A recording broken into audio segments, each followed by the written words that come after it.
journalism. Hello and welcome to Arrive Alive with me, your presenter, Wamba Weyeke. Today we are discussing the Demerit system being launched in Zambia. And in the studio, I'm joined by Thomas Miowa, who is Research and Partnership Manager from the Zambia Road Safety Trust. You're welcome to the program, sir. Hello, Wamba. Greetings, viewers. And on my far right is Mr. Peter Muliata, who is Legal Officer Protection from the Zambia Road Safety Transport Agency. You're welcome to the program, sir. Thank you, Wamba. Good to have you, viewers. Mr. Muliata, what is the Demerit system all about? I'm sure the viewers out there would love to know. Okay, thank you so much, Wamba.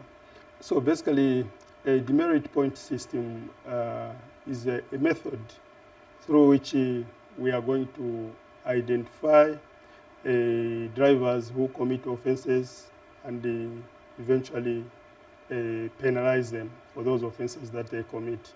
So basically, how it works, you commit an offense, you are either taken to court or you plead guilty.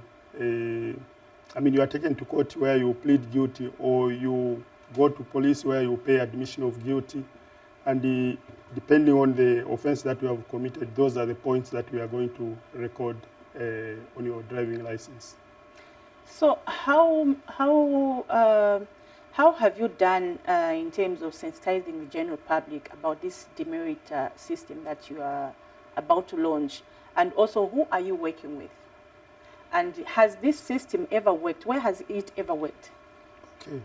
So basically, in terms of sensitization, I think we've done enough, because according to the statutory instrument itself, it was indicated there in, say, it will come into effect after 180 days, which works out to 6 months. So that 180 days is meant to sensitize drivers, to sensitize members of the public, motorists, so that they know about this law that is going to affect them. In terms of where it has worked, I think South Africa is one country that is doing the demerit point system kind of enforcement, and it is working. So we believe and trust that it will equally work here in Zambia. Because when you look at the law itself, essentially, it is meant to, to encourage drivers to practice safe, to get involved in safe driving practices.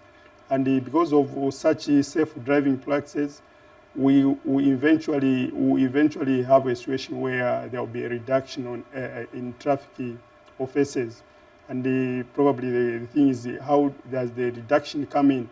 The reduction will come in as a result of drivers practicing safe driving practices. And once that is attained, then definitely we'll talk about enhanced road safety. So that is the whole idea. And through the same system, we'll be able to monitor the conduct of these drivers. High-risk drivers will be identified, and once identified, action will be taken against them. Mr. Miowa, how much sensitization has your organization conducted concerning the new Demerit system? Okay, thank you so much for that question, Wamba. So what we've done first and foremost, after receiving this Demerit point system, I must say before I continue that it's a commendable job done by RATSA to welcome such a system. So what we did first is to analyze it together with our stakeholders, okay?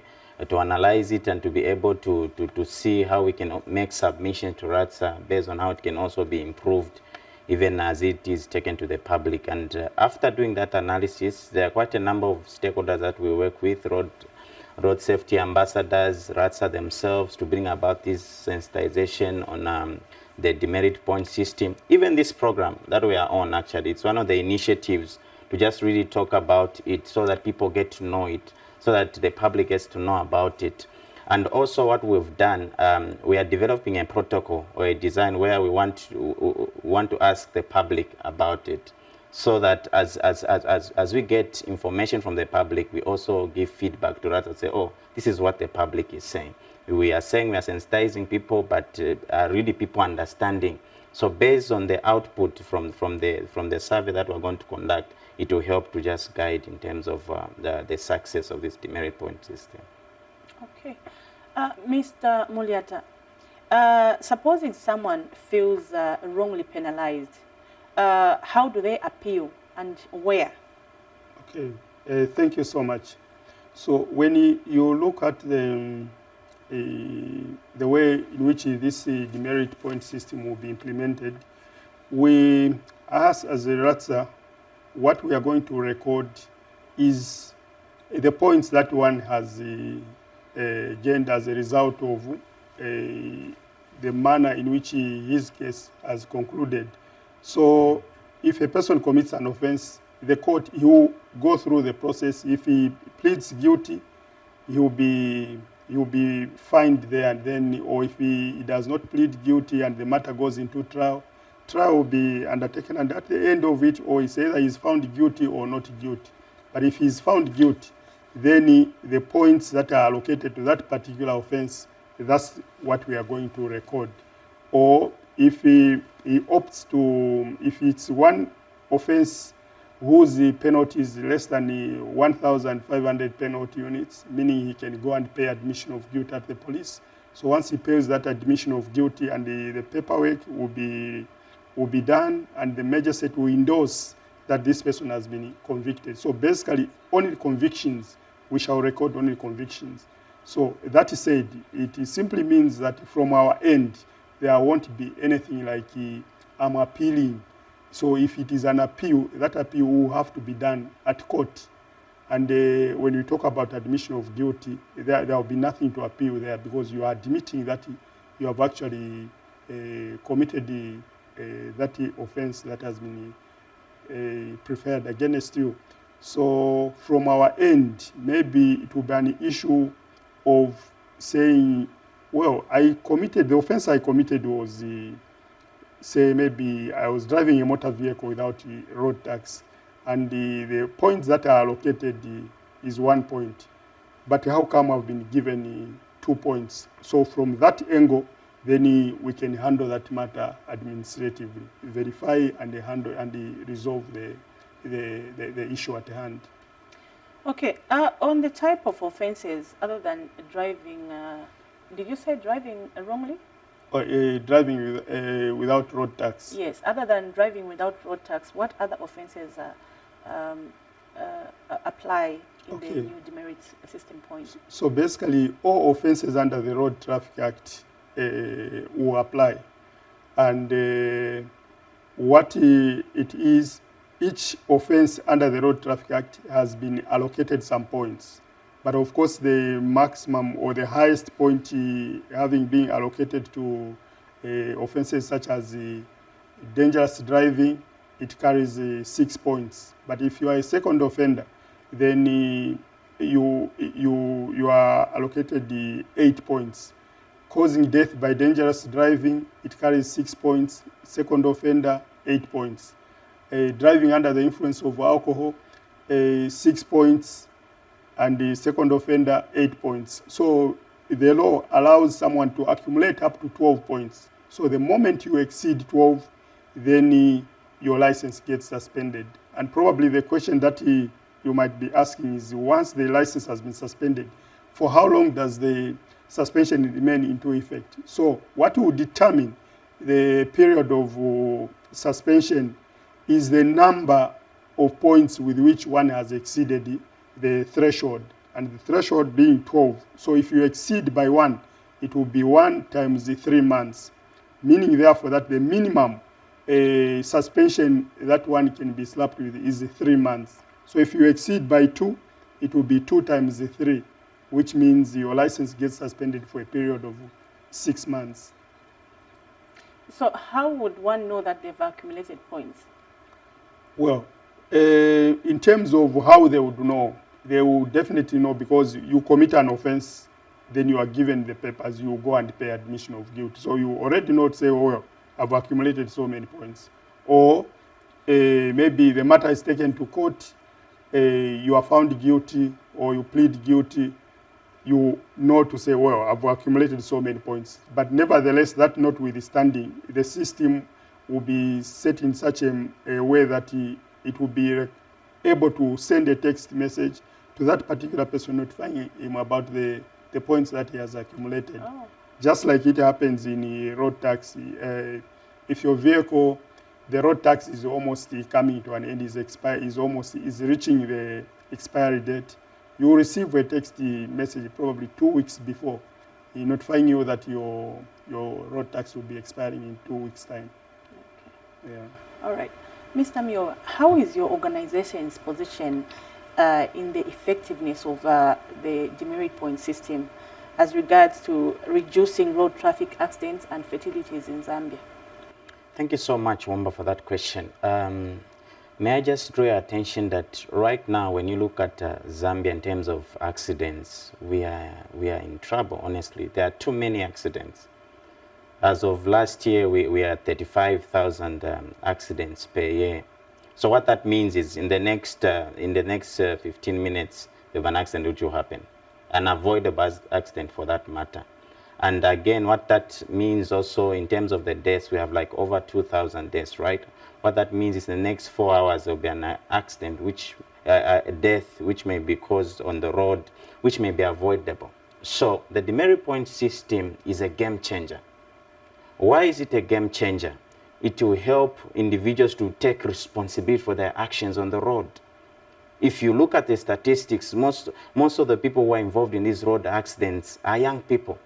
Okay, it's high time that also young people take action for the things that they do. They need to take responsibility. The drunk driving, if you are drunk, I mean, the law states to say, look for a designated driver who's not drunk to drive you. So this system will help you to account for those things. So our stance on the demerit point system is it's a good job. It's a commendable job. Actually, it has been recommended worldwide in terms of at global level. There are countries which have been using that, European countries and African countries, just like what Mr. Mliata mentioned, South Africa, they've been using that. Kenya also has been using it. So how Kenya has been using it, they are reducing. They'll give you 20 points, then start reducing. But they've been using that also. And so, but in as much as it's a game changer, it can be enhanced, it can be made more effective by increasing more strict enforcement and also allowing the public to buy in, to understand really what this demerit point system is. Thank you. So do you think the demerit point system has had enough public awareness and education campaigns to ensure drivers understand the consequences of their actions? Yeah, so I'm thinking there's been quite enough sensitization, but I think there can be more. Why am I saying that? In urban areas, I've seen a lot of works like that, but what about the rural areas? I think we also need to reach the rural areas and do more of that sensitization. And also, it should not be something which is just once off. Like you sensitize, maybe this period, we forget. It should be something which is ongoing, should be consistent. If we can continue this sensitization for the next 3 years, so that it becomes something which is people get used to. Because remember, introducing a behavior doesn't happen once, doesn't happen within a short period of time. I think we need to be consistent and to continue sensitizing more, then it will be more effective. So I think there's much more sensitization that needs to be done. Beyond the 106 days that have been mentioned, I think we need to go further than that. Thank you. Mr. Mliata, concerning the demerit point system, we haven't seen billboards around from your end as RATA. What is happening? We need that sensitization with billboards. Yeah, basically, yeah, I'm sure such things will be coming, but so far I think we have like the newsletters where that information has been published, and yeah, and just the education that we keep doing in public gatherings where there are traditional ceremonies. We go to those places and disseminate such information. So like my brother has said here, yeah, I think there's a lot that needs to be done, considering the fact that we are talking of covering the whole country. This is not law that will only affect people that are in urban areas. It is law that will also affect those that are in rural areas, as long as they own a motor vehicle as long as they have a driving license. They come in town and they commit an offense, or while it's there in the rural area, they commit an offense. As long as they're committing that offense on a public road, then this law will affect them. So don't you think you as RATSA, you're running out of time because this system is about to be launched and the billboards are not there in town or in bus station or markets so that the public, those that can be able, that are not able to get the newsletters, can be able to read on the billboards? Okay, thank you so much. Well, you know, in terms of billboards, yes, probably that is another way to go, because meaning that in that probably you just have to carry out probably a certain message that you feel is important to disseminate to members of the public. Because when you look at the act itself or the statutory instrument itself, it may not be feasible to cover all the aspects that are covered in the statutory instrument. Hence, the more reason why we probably are having, you know, this kind of interaction, so that we can talk about these things in depth, and the people are able to get the concept of what we are trying to do. All right. Mr. Mioba, how can the Zambia Road Safety Trust help raise awareness on about the demerit point system? Okay, how can Zambia Road Safety Trust help in that? So there are several ways, honestly, and one of the ways is what we're doing right now. Partnering with Rasta, talking about it, sensitizing the public about it, going on social media. Remember, earlier on I mentioned about young people. Most young people are on social media. So we go on social media, talk about the demerit point system. There are times RATSA posts about the demerit point system on that page, Ask RATSA. What do? Also, we share it. Okay, we share it, and also we have a group of volunteer group of youths that we have different platforms. So what we do, we get that information and share with them also. And apart from that, I was mentioning the survey, because when you do a survey, it helps you to understand the standpoint in terms of the people also, and it helps you to show the before and after. So before this point system has been introduced, what are the people saying? Then going forward, how has been the impact? So we are also working hand in hand in trying to do those surveys, so that as we sensitize them, we have we sensitize based on even the needs of the people in the community. Thank you. Okay, how will your organization work with RATSA to advocate for proper implementation and monitoring of the demerit point system to ensure it meets its objectives? So no matter what we do, even with RATSA, for any program, if it involves any sensitization, even going in these stations that they go, we go with RATSA. We partner with them, we do sensitization together. If it's doing the road shows, we go together to do the road shows. And we have, I'm sure you may be aware of this, that in Zambia we have different ceremonies, right? The Nchwala ceremony, the Komboka, the Kusemfia Pangwena. So even at that ceremonies, we target that, and we go with RATSA, we go with Zambia Police to just talk about the demerit point system, so that people have a buy-in and understand. They ask any questions, because Wamba, it is important to say, if I'm giving something to you, if it's a law, people need to understand it first, so that you make informed decision.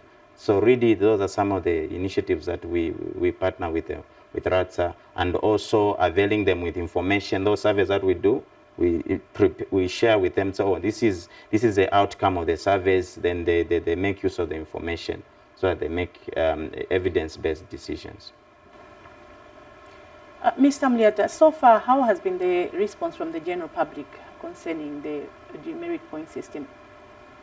Yeah, I think those that we've spoken to, or those that have gotten this information, basically they have received the information. They are commending it. They are saying, you know, it's a good system, and which should be supported, because basically, you know, because of its nature, it brings about self-regulation.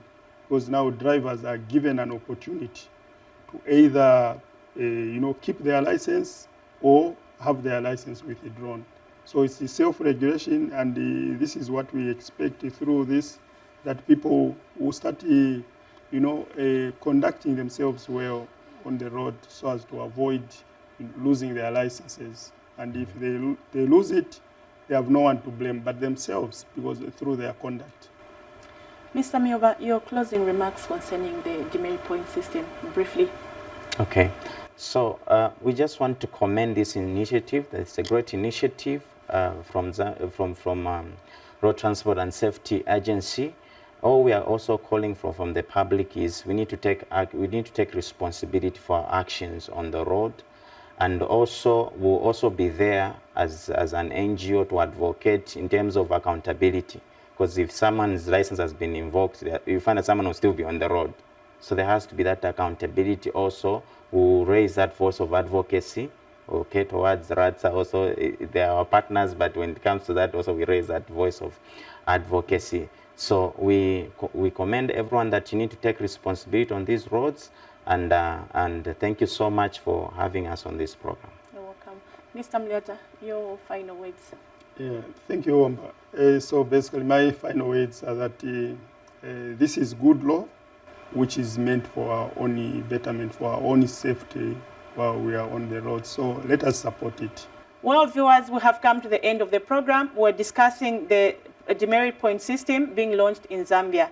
I had in the studio Mr. Thomas Mioba from Zambia Road Safety Trust and Mr. Peter Muliata from Road Transport and Safety Agency. From me and the entire production team, it's bye-bye and pleasant viewing. Police officers, yeah, for upholding peace in our nation. We appreciate you, yeah. Police officers, yeah. We, the Zambia Police Service, shall uphold professionalism